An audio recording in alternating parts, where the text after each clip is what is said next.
Տերարամը եւ եկեղեցական օրենքներին դեմ է, որ ինքը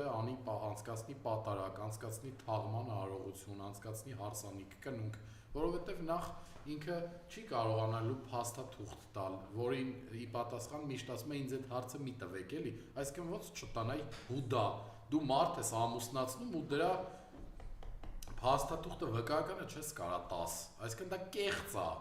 դու կնունք ես անում, որի վկայականը չես կարա տաս, դու այսինքն ինչ է նշանակում դրանից իմ հետ մի խոսացեք, այն մարդիկ էլ ովքեր գնում են այդտեղ հավատացյալ չեն, թքած են ունեցել միշտ հավատքի ու եկեղեցու վրա, այդ մարդկանց խոսելա ձևից, այդ մարդկանց մոտեցումներից հասկանում ես, որ նույնիսկ տարական, մանկական աստվածաշունչ չեն կարդացել իրանք, որովհետև իրանց ասում են պատարակը գիտեք ինչն ասում է, Աստծո խոսքը մեզ հասցնելն է,